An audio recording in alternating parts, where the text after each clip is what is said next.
여러분의 좋아요와 구독은 채널에 큰 힘이 됩니다. 여러분이 시청하고 계신 지역을 댓글로 남겨주세요. 아침 6시 반, 알람이 울리기도 전에 눈이 떠졌습니다. 45이 되니 몸이 저절로 일찍 깨는 게 습관이 되어버렸죠. 옆에서 서연이가 여전히 곤히 자고 있었어요. 결혼한 지 벌써 15년이나 됐는데 이렇게 조용한 아침이 참 평화롭다고 느꼈습니다. 건축자재 회사를 운영한다는 게 생각보다 신경 쓸 일이 많거든요. 자재 납기일 맞추기, 거래처 관리하기, 직원들 월급 챙기기까지 정말 하루도 쉴 틈이 없었습니다. 그래도 우리 부부는 각자 일에 충실하며 안정적인 삶을 살고 있다고 생각했어요. 서연이는 동네에서 꽤 잘 나가는 미용실을 운영하고 있거든요. 손님들 사이에서 실력도 인정받고 친화력도 좋아서 단골들이 많았습니다.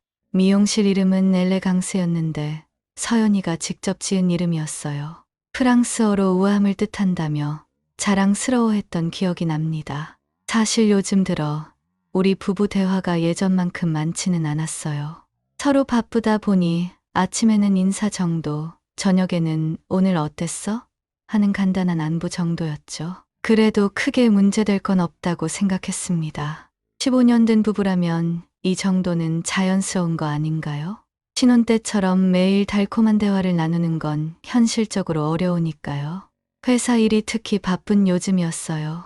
새로 들어온 아파트 단지 공사 때문에 자재 발주량이 평소보다 2배는 늘어났거든요. 시멘트, 철근, 벽돌부터 시작해서 타일, 페인트, 단열재까지 종류도 엄청 다양했습니다. 하나라도 잘못 납품하면 공사가 지연되니까 신경이 곤두서 있었어요. 아침 7시에 나가서 밤 9시가 넘어서야 집에 들어오는 날이 계속됐습니다. 집에 와서도 머리가 무겁고 어깨도 뻐근해서 소파에 누워있는 시간이 많았어요. 서연이도 미용실 일 때문에 바빴어요. 연말이 다가오면서 파마하고 염색하러 오는 손님들이 부쩍 늘어났다고 하더군요. 특히 결혼식이나 송년회 때문에 예약이 꽉 차서 주말에도 나가야 하는 날이 많았습니다. 그래서 우리 부부는 자연스럽게 각자 일에만 집중하게 됐어요. 주말에도 나는 회사 정리할 게 있어서 나가고 서연이는 미용실 재고 정리하러 나가고 그랬습니다. 뭔가 점점 멀어지는 느낌이 들긴 했지만 이것도 오래된 부부들이 겪는 자연스러운 과정이라고 생각했어요. 주변 친구들도 비슷한 얘기를 많이 하더라고요. 결혼하고 오래 살다 보면 그렇게 된다면서 위로해주곤 했죠. 그날 저녁 평소처럼 늦게 집에 돌아왔는데 서연이가 거실 소파에 앉아 뭔가 심각한 표정을 하고 있었어요. 평상시 같으면 TV를 보거나 핸드폰을 만지고 있을 텐데 그날은 그냥 허공을 바라보며 생각에 잠겨 있더군요. 손을 무릎 위에 가지런히 놓고 있는 모습이 뭔가 어색했습니다. 왜 그래?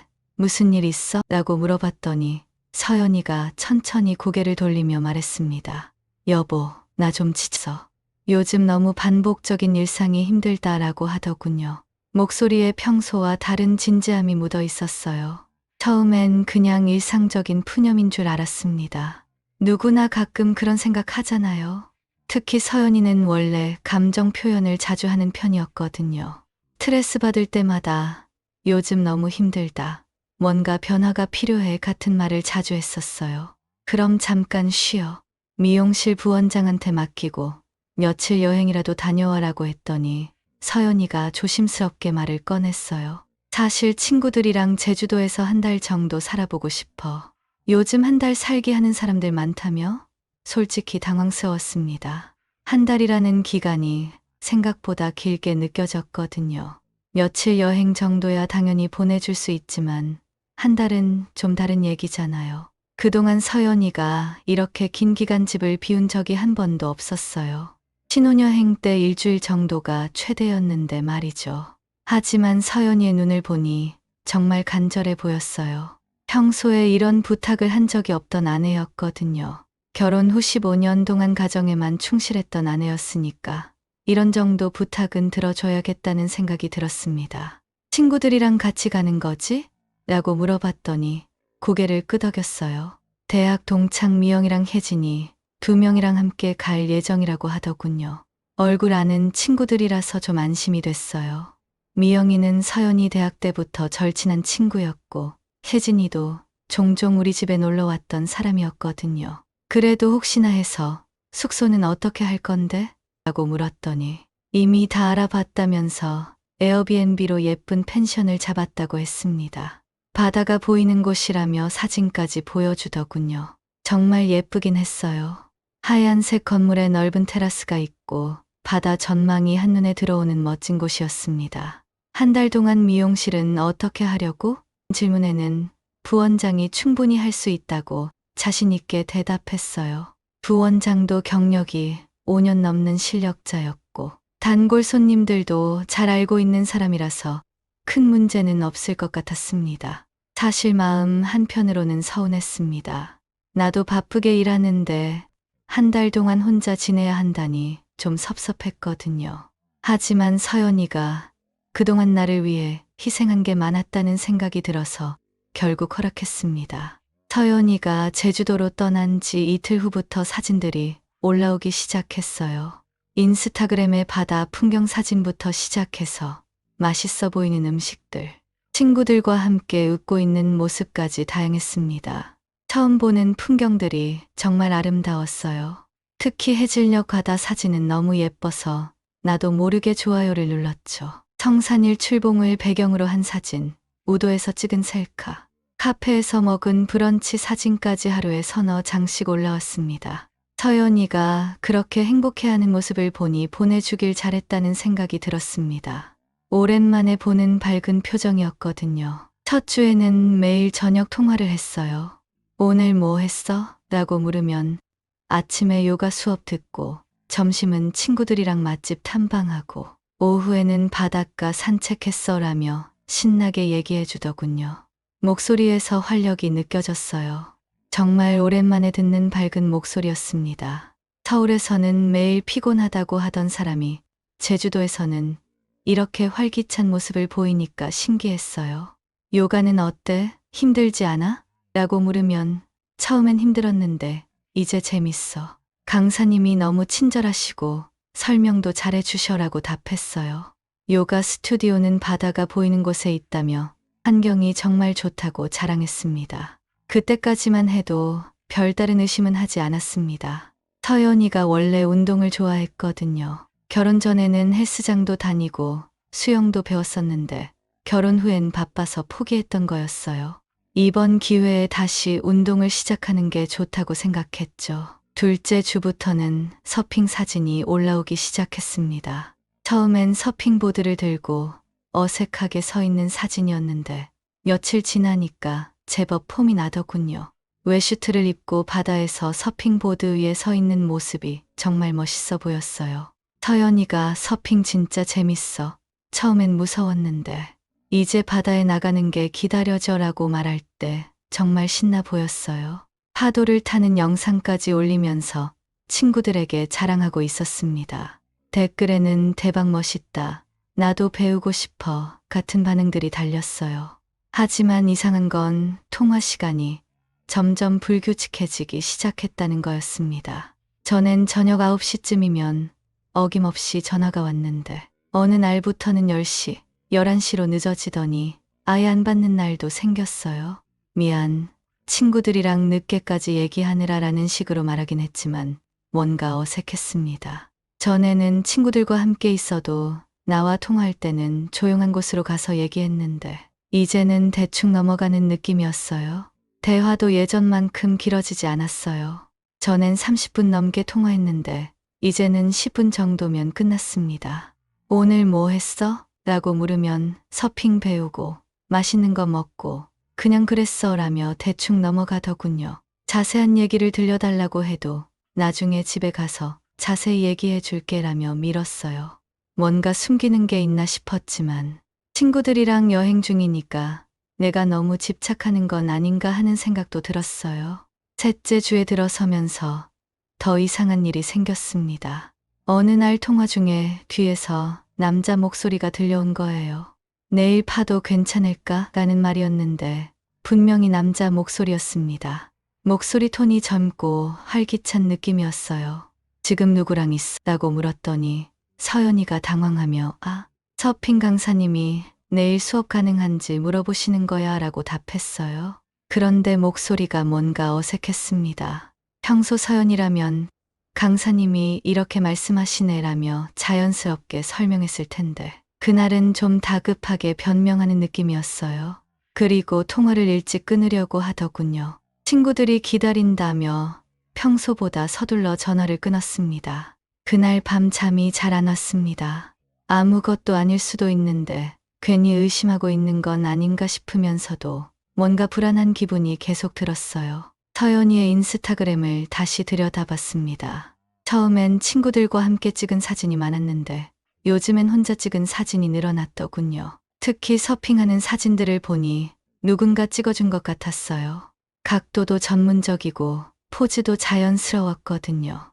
아마 서핑 강사가 찍어준 것 같았는데 굳이 이렇게까지 신경 써서 찍어줄 필요가 있나 싶었습니다. 일반적으로 수업 중에 찍어주는 사진이라면 좀 더 어색하거나 서투를 텐데 이 사진들은 너무 자연스럽고 예뻤어요. 넷째 주가 되니까 통화 횟수가 더 줄어들었어요. 이틀에 한 번꼴로 짧게 안부만 묻고 끊었습니다. 바쁘니? 물으면 응. 친구들이랑 계획이 많아서라고 답했지만 뭔가 피하는 느낌이 강했어요. 전에는 하루 있었던 일을 자세히 얘기해 주던 서연이가 이제는 그냥 재밌게 지냈어라는 말로 모든 걸 퉁치려고 했습니다. 그리고 답장도 늦어지기 시작했습니다. 카카오톡으로 잘 지내? 보내면 몇 시간 후에야 응 잘 지내라고 간단하게 답했어요. 전엔 길게 대화하는 걸 좋아했는데 말이죠. 한 달이 지나 서연이가 집으로 돌아오는 날이었습니다. 공항까지 마중 나가려고 했는데 친구들이 데려다 준다며 굳이 나오지 말라고 하더군요. 좀 서운했지만 친구들과 마지막 시간을 보내고 싶어 하는 것 같아서 그냥 집에서 기다렸어요. 서연이가 좋아하는 음식도 미리 준비해두고 꽃도 한 다발 사서 현관에 두었습니다. 빨간 장미 12송이로 된 꽃다발이었는데 서연이가 빨간 장미를 특히 좋아했거든요. 한 달 만에 만나는 아내를 반갑게 맞이하고 싶었거든요. 냉장고에는 서연이가 좋아하는 갈비찜도 준비해뒀고 평소 즐겨 마시던 와인도 하나 사뒀습니다. 저녁 8시쯤 현관문이 열리는 소리가 들렸습니다. 다녀왔어라는 서연이의 목소리가 들려서 반갑게 달려나갔는데 뭔가 어색했어요. 예전 같으면 보고 싶었어라며 반갑게 안겼을 텐데 이번엔 무덤덤한 표정으로 잘 있었어라는 말만 했습니다. 포옹은커녕 눈도 제대로 마주치지 않더군요. 서연이의 표정이 평소와 달랐어요. 뭔가 차갑고 거리감이 느껴졌습니다. 제주도에서 한 달 동안 지내면서 피부도 건강하게 탔고 머리카락도 바닷바람 때문인지 더 부드러워 보였어요. 외모는 오히려 더 예뻐졌는데 표정만은 낯설었습니다. 어떻게 지냈어? 많이 재밌었지? 라고 물었더니 응, 재밌었어 라며 간단하게 답하고는 바로 짐을 정리하러 방으로 들어갔어요. 뭔가 냉랭한 분위기였습니다. 제주도에서 새로운 경험을 하고 왔으니까 신나서 이것저것 얘기해 줄 알았는데 전혀 그런 기색이 없었어요. 여행 가방을 끌고 들어가면서도 피곤해서 일찍 자려고 오라는 말만 했습니다. 준비해둔 음식을 함께 먹자고 했더니 배불러서 못 먹겠어. 친구들이랑 저녁 먹고 왔어라고 하더군요. 그럼 미리 말해주지 왜 준비해두고 기다리게 했나 싶어서 좀 짜증이 났지만 오랜만에 만났는데 싸우고 싶지는 않아서 참았습니다. 꽃다발을 건네줬을 때도 고마워라고 말은 했지만 별로 기뻐하는 것 같지 않았어요. 예전 같으면 예뻐, 고마워라며 진심으로 좋아했을 텐데 말이죠. 그날 밤이 더 이상했어요. 평소 같으면 한 달 만에 만났으니까 서로 그리웠던 얘기도 하고 제주도에서 있었던 일들도 자세히 들려줬을 텐데 서연이는 핸드폰만 들여다보고 있었어요. 침대에 누워서도 계속 핸드폰을 만지작거렸습니다. 화면을 보면서 가끔 미소를 짓는 모습도 봤는데 누구랑 연락하는지 궁금했어요. 제주도 얘기 좀 해줘. 사진으로만 봤는데 직접 들어보고 싶어라고 말했더니 나중에 얘기해 줄게. 지금 좀 피곤해라며 일찍 잠자리에 들었습니다. 평소 서연이는 잠자리에서도 그날 있었던 일을 이것저것 얘기하는 걸 좋아했는데 그날은 등을 돌리고 누워버렸어요. 다음 날부터 더 심해졌어요. 서연이가 집에 있어도 마치 없는 것처럼 조용했습니다. 대화를 시도해봐도 응, 그래, 알았어 같은 단답형 대답만 했어요.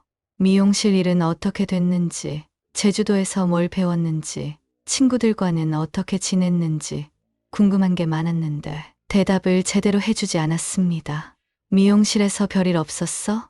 라고 물어도 부원장이 잘했대 라고만 답했고 요가나 서핑은 재밌었어? 라고 물어도 재밌었어 라는 말로 끝이었어요. 특히 이상한 건 스킨십을 완전히 거부하기 시작했다는 거였어요. 한 달 만에 만났으니까 자연스럽게 안으려고 했는데 피곤해라며 피하더군요. 어깨에 손을 올려도 슬그머니 벗어나려고 했고 손을 잡으려고 해도 다른 일이 있다며 자리를 뜨곤 했습니다. 잠자리도 마찬가지였습니다. 오늘은 안 돼. 몸이 안 좋아라며 계속 거절했어요. 한두 번이면 이해하겠는데 일주일 넘게 그러니까 뭔가 이상하다는 생각이 들었습니다. 그리고 핸드폰을 항상 손에 쥐고 다니기 시작했어요. 화장실 갈 때도 잠깐 마트 갈 때도 절대 놓고 가지 않았습니다. 전엔 충전하러 침실에 두고 거실에서 TV 보는 경우가 많았는데 이제는 항상 몸에 지니고 다녔어요. 핸드폰에 알림이 오면 바로 확인하고 뭔가 열심히 타이핑하는 모습도 자주 봤습니다. 가끔 메시지를 보고 혼자 웃는 모습도 목격했어요. 누구랑 연락하는 거야? 라고 물으면 친구들이랑 제주도 얘기하는 거야 라고 답했지만 표정이 뭔가 어색했어요. 제주도에서 돌아온 지 2주가 지났는데도 여전히 제주도 얘기를 그렇게 많이 할까 싶었습니다. 그리고 서연이의 생활 패턴도 바뀌었어요. 전엔 평일에는 미용실 일만 하고 집에 와서 저녁 준비하고 TV 보는 게 일상이었는데 이제는 자꾸 외출하려고 했습니다. 친구 만나러 간다. 마트 가야겠다. 산책하고 올게 하면서 집에 있는 시간을 피하는 것 같았어요. 외출할 때마다 옷도 예전보다 신경 써서 입었습니다. 그냥 동네 마트 가는데도 화장을 하고 예쁜 옷을 골라 입었어요. 향수도 평소보다 진하게 뿌리는 것 같았고 액세서리도 더 신경 써서 착용했습니다. 뭔가 누군가를 만나는 것 같다는 의심이 들기 시작했습니다. 의심이 커질수록 잠을 제대로 이루지 못했습니다. 서연이 옆에서 자고 있지만 마치 다른 사람 같다는 느낌이 계속 들었어요. 한 달 전만 해도 평범한 부부였는데 제주도 다녀온 후로는 완전히 다른 사람이 되어버린 것 같았습니다. 밤마다 천장을 바라보며 이런저런 생각에 잠 못 이루는 날이 계속됐어요. 하지만 확실한 증거도 없는데 괜히 의심하는 건 아닌가 하는 생각도 들었어요. 혹시 내가 너무 예민하게 반응하는 건 아닌가 싶기도 했고 서연이가 제주도에서 새로운 경험을 하면서 변화가 생긴 건 자연스러운 일일 수도 있다고 생각해 보려고 했습니다. 그러던 어느 금요일 저녁 운명 같은 순간이 찾아왔습니다. 서연이가 샤워를 하러 욕실에 들어가면서 평소와 달리 핸드폰을 거실 테이블에 그냥 두고 간 거예요. 항상 몸에 지니고 다녔는데 그날은 깜빡한 것 같았습니다. 아마 급하게 샤워하러 가면서 실수한 것 같았어요.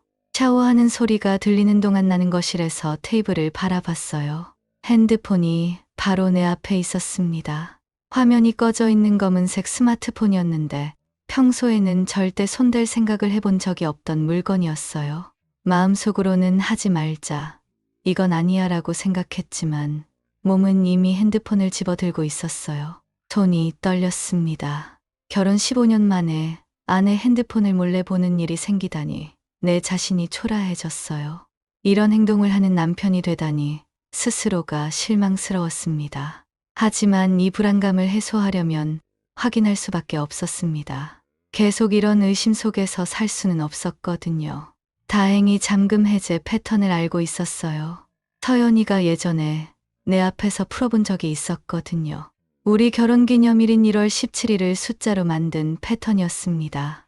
손가락이 떨리면서 패턴을 그렸는데 다행히 한 번에 열렸어요. 카카오톡을 열어봤더니 대화방 목록이 쭉 나왔습니다. 친구들과의 대화방, 미용실 단체방, 가족 대화방까지 평범해 보였어요.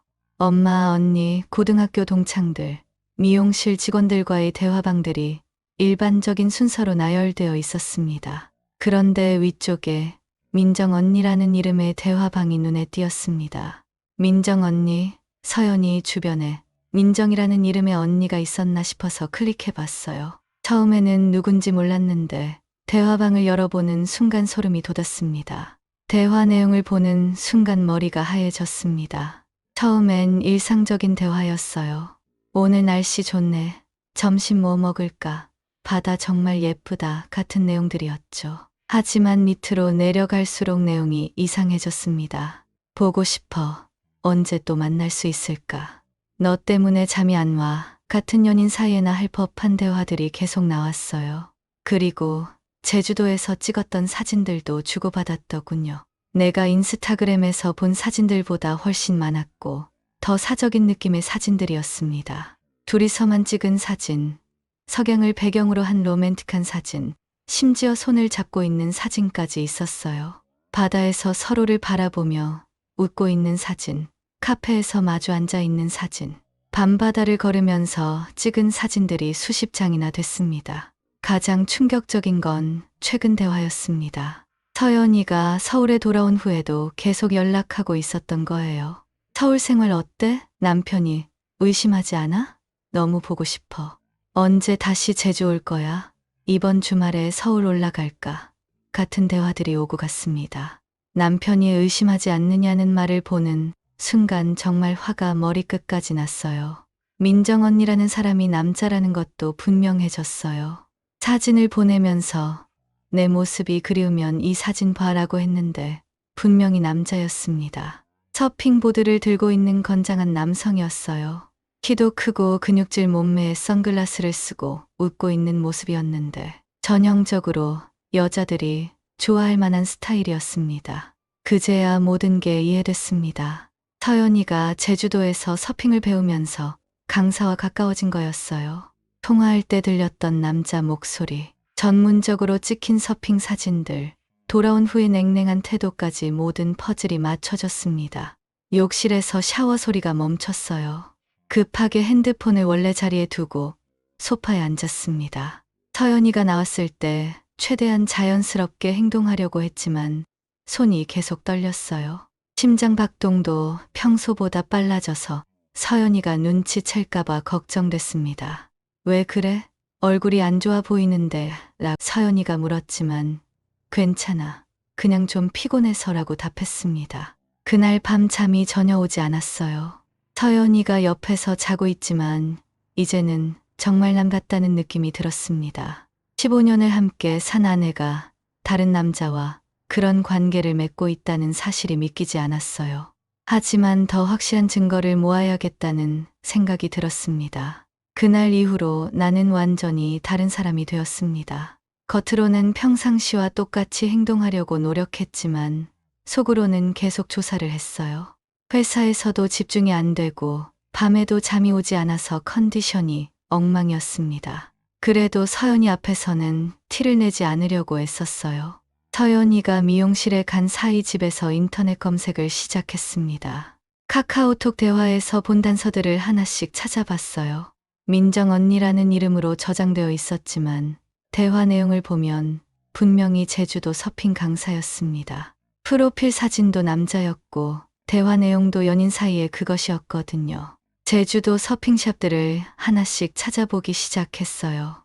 인스타그램에서 제주도 서핑으로 검색하니까 수십 개의 업체가 나왔습니다. 하나씩 들어가서 강사들 사진을 확인해 봤는데 시간이 꽤 걸렸어요. 대부분 비슷비슷한 젊은 남자들이었고 다들 건강하고 활동적인 이미지를 내세우고 있었습니다. 그러다가 드디어 찾았습니다. 블루웨이브 서핑스쿨이라는 곳의 강사 소개 페이지에서 그 남자를 발견한 거예요. 이름은 강민호, 나이는 38살이었습니다. 프로필을 보니 서핑 경력이 10년 넘고 여러 대회에서 수상 경력도 있는 실력자더군요. 국가대표 출신이라는 설명도 있었고 해외에서 서핑을 배웠다는 화려한 이력도 적혀 있었습니다. 사진을 보니 확실히 서연이 핸드폰에 있던 그 남자가 맞았어요. 키도 크고 체격도 좋아서 여자들이 좋아할 만한 스타일이었습니다. 특히 웃는 모습이 매력적이어서 여성 고객들에게 인기가 많을 것 같았어요. 강민호의 개인 인스타그램도 찾았어요. 공개 계정이라서 누구나 볼 수 있었습니다. 팔로워가 10,000명이 넘을 정도로 꽤 유명한 사람이었어요. 게시물들을 하나씩 확인해 보니 서연이가 제주도에 있었던 기간과 겹치는 사진들이 많았어요. 서연이가 올렸던 사진과 같은 장소에서 찍힌 사진들이 여러 장 있었습니다. 같은 날 같은 시간에 같은 곳에 있었다는 증거였죠. 특히 한 장의 사진이 결정적이었어요.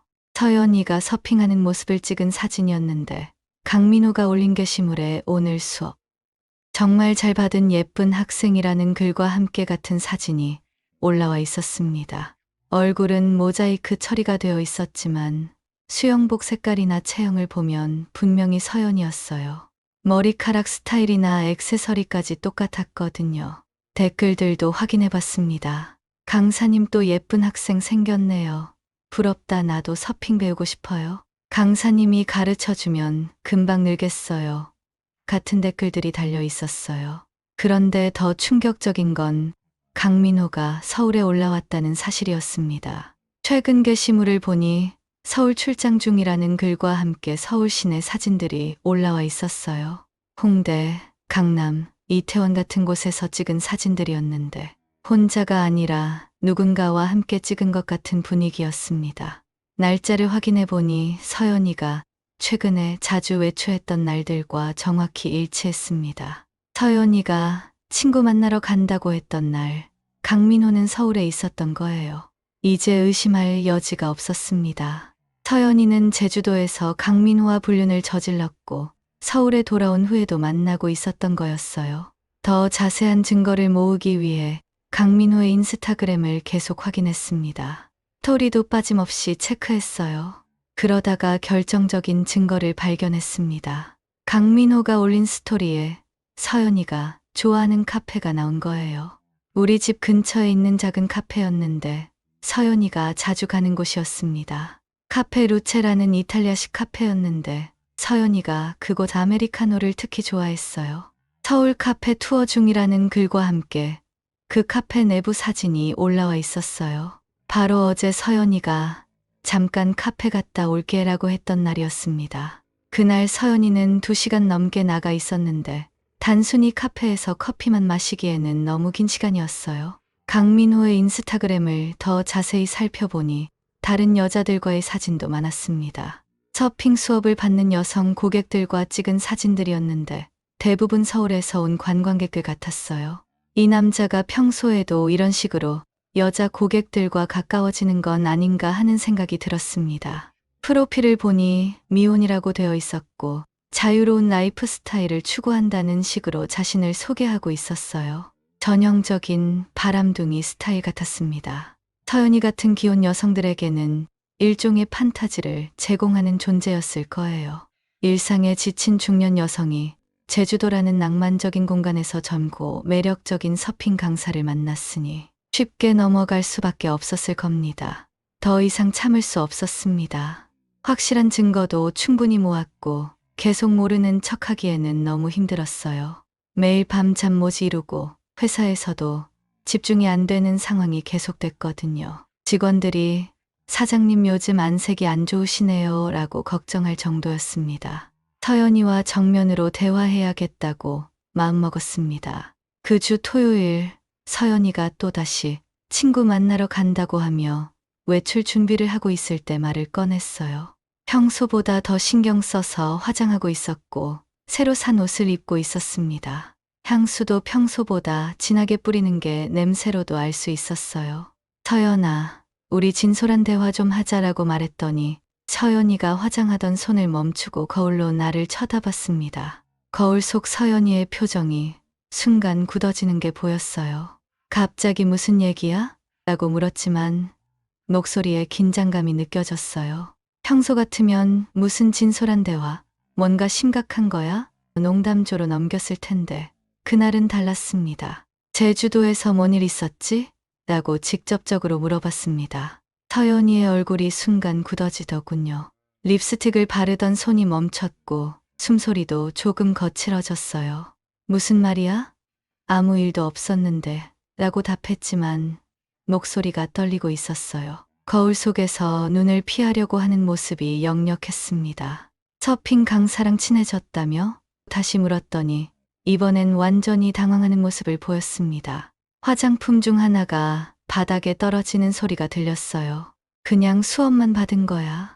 별일 아니야 라고 하면서도 계속 거울만 보고 있었어요. 나와 눈을 마주치지 못하고 있었습니다. 손도 계속 떨리고 있어서 화장을 제대로 하지 못하고 있었어요. 그럼 왜 그 사람이랑 계속 연락하고 있는데? 라고 물었을 때 서연이가 완전히 굳어버렸어요. 화장품을 떨어뜨리면서 무슨 소리야? 연락 안 해라고 부인했지만 이미 들통난 상황이었습니다. 목소리도 평소보다 한 옥타브 높아져서 거짓말하고 있다는 게 뻔히 보였어요. 민정 언니가 누구야?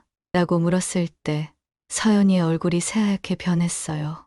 마치 귀신을 본 것처럼 충격받은 표정이었습니다.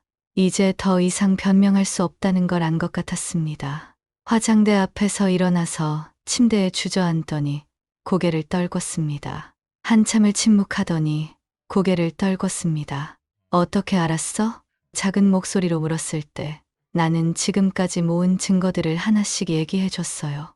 핸드폰 카카오톡 대화, 인스타그램 사진들, 서울에서의 만남까지 모든 걸 알고 있다고 했습니다. 서연이는 더 이상 변명하지 못하고 고개만 떨구고 있었어요. 손으로 얼굴을 가리고 있었는데 우는 건지 당황한 건지 알 수 없었어요. 정말 미안해라고 말했지만 그 말이 전혀 진심으로 들리지 않았습니다. 오히려 들켜서 귀찮다는 느낌이 더 강했어요. 진짜 미안하다면 이런 식으로 행동하지 않았을 거라는 생각이 들었습니다. 언제부터였어? 라고 물었더니 제주도 간 지 2주 정도 지나서부터라고 답했습니다. 그럼 거의 보름 넘게 그 남자와 그런 관계를 유지했다는 얘기였어요. 단순한 실수나 일시적인 감정이 아니라 지속적인 불륜이었던 거죠. 왜 그랬어? 우리가 뭐가 부족했는데? 라고 물었더니 서연이가 갑자기 화를 내기 시작했습니다. 고개를 들더니 눈이 빨갛게 충혈된 상태로 소리를 지르기 시작했어요. 당신은 나한테 관심도 없었잖아. 매일 회사 일만 하고 집에 와서도 피곤하다고 누워만 있고 나와는 대화도 제대로 안 하고라며 오히려 나를 탓했어요. 나도 여자야. 누군가에게 사랑받고 싶고 특별한 존재로 인정받고 싶었어. 그런데 당신한테서는 그런 걸 느낄 수 없었고라고 목소리를 높였습니다. 솔직히 어이가 없었어요. 자기가 불륜을 저지르고도 남편 탓을 하다니요. 15년을 함께 살면서 힘들 때마다 서로 의지하고 살았는데 이제 와서 관심이 없었다고 하니까 황당했습니다. 그럼 나한테 얘기를 했어야지. 갑자기 다른 남자를 만나는 게 해결책이야? 라고 따졌더니 당신이 내 얘기를 들어줬을 것 같아? 매일 피곤하다고 하면서라고 답했습니다. 대화가 점점 격해졌어요. 그 남자가 뭐가 그렇게 좋은데? 라고 물었더니 당신보다 나를 여자로 봐줘. 내 얘기도 잘 들어주고 함께 있으면 살아있다는 느낌이 들어라고 답했습니다. 그 말을 들었을 때 정말 화가 머리끝까지 났어요. 15년을 함께 살면서 힘들 때마다 서로 의지하고 살았는데 한 달 만에 만난 남자가 더 좋다니요. 그럼 그 남자랑 살아. 나는 이제 끝이야 라고 말했더니 서연이가 갑자기 당황하며 그런 뜻이 아니야. 나는 그냥 잠깐 그랬던 거야 라고 변명했습니다. 하지만 이미 늦었어요.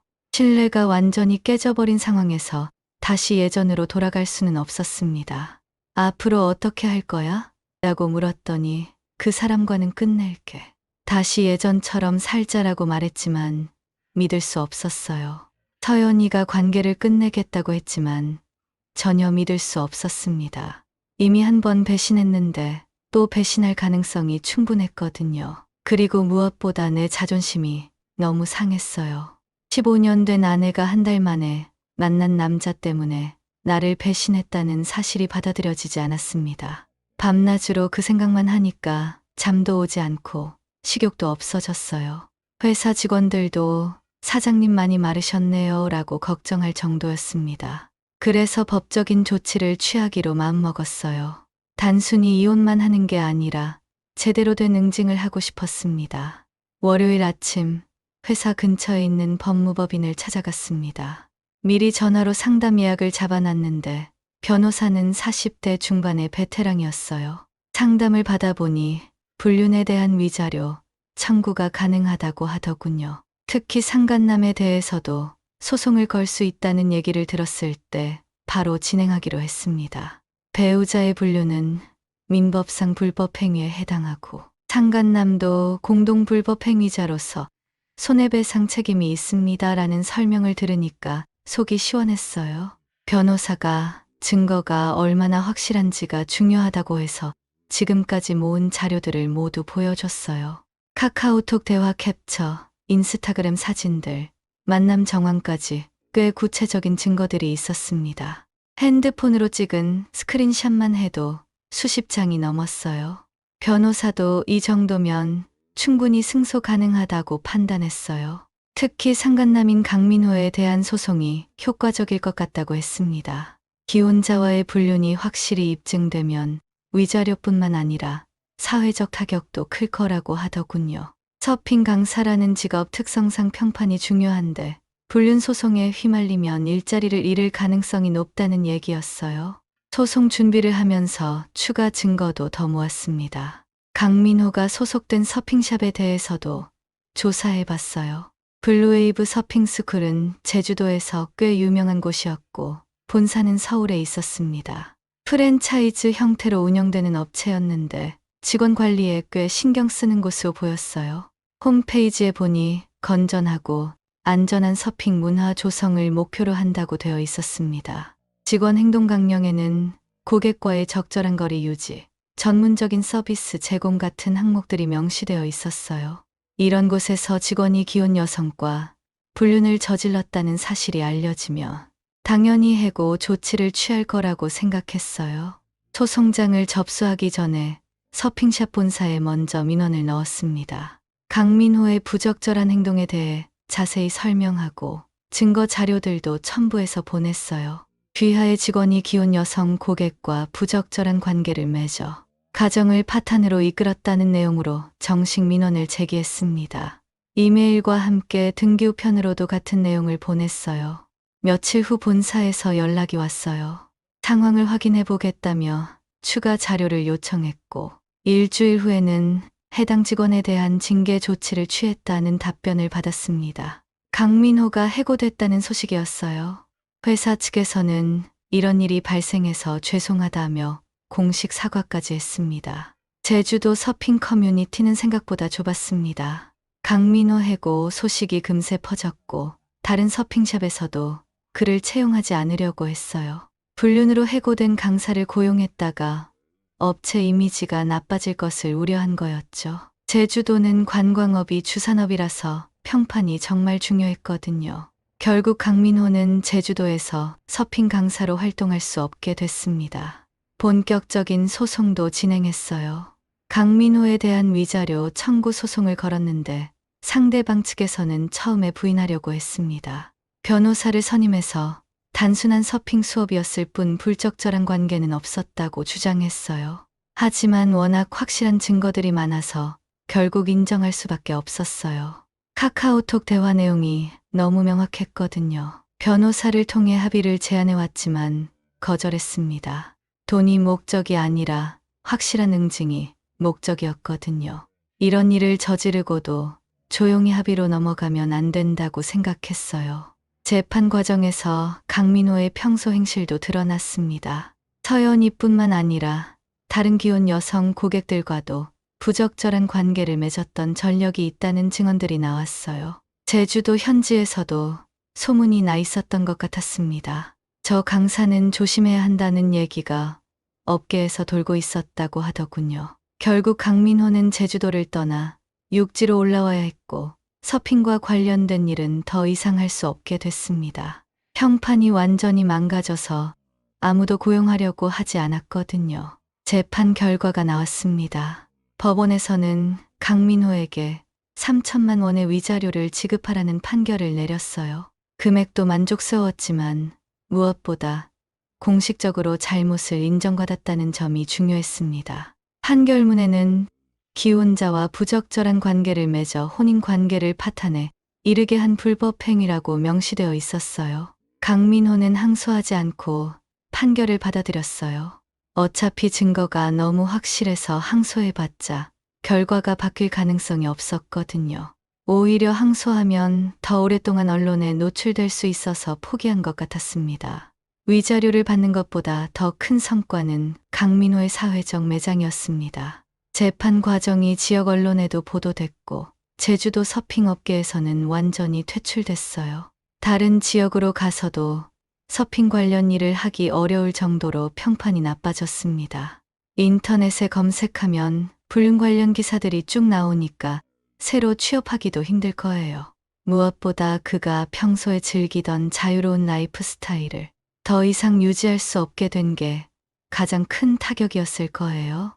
서핑 강사라는 직업 자체가 자유롭고 낭만적인 이미지였는데 이제는 그런 매력을 어필하기도 어려워졌을 겁니다. 서연이와는 결국 이혼하기로 했습니다. 서연이도 처음엔 다시 잘해보자고 했지만 이미 신뢰가 완전히 깨진 상황에서 예전으로 돌아가는 건 불가능했어요. 매번 외출할 때마다 의심하고 핸드폰 확인하고 늦게 들어오면 추궁하는 그런 결혼 생활을 할 수는 없었거든요. 무엇보다 내가 먼저 지쳐버렸습니다. 매번 의심하며 살아야 하는 결혼 생활이라면 차라리 혼자 사는 게 낫겠다는 생각이 들었어요. 한 번 깨진 신뢰를 회복하기까지는 엄청난 시간과 노력이 필요한데 그럴 가치가 있는지 의문이었습니다. 이혼 과정은 생각보다 순조로웠습니다. 서연이도 잘못을 인정하고 있었고 재산 분할이나 위자료 문제도 큰 다툼 없이 정리됐어요. 집은 내가 가져가고 서연이는 미용실을 정리한 후 친정으로 내려가기로 했습니다. 미용실 권리금이나 설비는 반반씩 나누기로 했어요. 사실 서연이도 동네에서 소문이 나서 더 이상 미용실을 운영하기 어려운 상황이었거든요. 불륜 사실이 알려지면서 단골 손님들이 하나둘 떠났고 새로운 손님들도 오지 않았어요. 동네 커뮤니티에서 소문이 빠르게 퍼져서 저 미용실 원장이 바람 피웠다더라는 얘기가 돌고 있었어요. 결국 미용실을 정리하고 고향으로 내려갈 수밖에 없었습니다. 모든 게 정리된 후 나는 새로운 삶을 시작했습니다. 처음엔 혼자 사는 게 어색했지만 점점 자유로움을 느끼기 시작했어요. 더 이상 누군가를 의심하거나 눈치 볼 필요가 없었습니다. 밤늦게 들어와도 변명할 필요 없고 주말에 골프 치러 가도 허락받을 필요 없고 친구들과 술 마셔도 핸드폰으로 체크당할 일이 없었어요. 회사 일에도 더 집중할 수 있게 됐어요. 그동안 가정 문제 때문에 신경 쓸 게 많았는데 이제는 온전히 사업에만 매진할 수 있었습니다. 그 결과 매출도 이전보다 상당히 늘어났어요. 새로운 거래처도 여러 곳 확보했고 직원들도 더 고용할 수 있게 됐습니다. 특히 대형 건설사와 장기 계약을 체결해서 매년 안정적인 수익을 올릴 수 있는 기반을 만들었어요. 개인적으로도 여유가 생겼어요. 주말에는 등산도 다니고 오랫동안 미뤄뒀던 독서도 시작했습니다. 친구들과 만나는 시간도 늘어났고 새로운 취미도 생겼어요. 골프를 배우기 시작했는데 생각보다 재밌더군요. 결혼 생활 15년 동안 잊고 살았던 내 자신만의 시간을 되찾은 기분이었습니다. 무엇보다 마음이 편해졌어요. 가끔 서연이와의 추억이 떠오르기도 했지만 더 이상 그리움이나 후회는 느끼지 않았어요. 오히려 이런 일이 일어나서 진짜 서연이의 모습을 알게 된 게 다행이라는 생각이 들었습니다. 만약 계속 모르고 살았다면 더 큰 배신을 당했을 수도 있었거든요. 아니면 평생 속으면서 살아야 했을 수도 있고요. 지금은 정말 홀가분합니다. 의심과 배신에 시달리지 않는 평온한 일상이 이렇게 소중한 줄 몰랐어요. 비록 혼자가 되었지만 진실하고 정직한 사람들과만 관계를 맺으며 살 수 있게 됐습니다. 앞으로도 이런 평화로운 삶을 계속 유지해 나갈 생각이에요. 새로운 시작이라고 생각하니 오히려 기대가 됩니다. 45이라는 나이가 늦은 것 같지만 인생의 후반전을 더 의미 있게 살 수 있을 것 같아요. 이야기가 재미있으셨나요? 좋아요와 구독으로 응원해 주시면 더 많은 감동적인 이야기로 찾아뵙겠습니다. 여러분의 작은 관심이 저에게는 큰 힘이 됩니다. 감사합니다.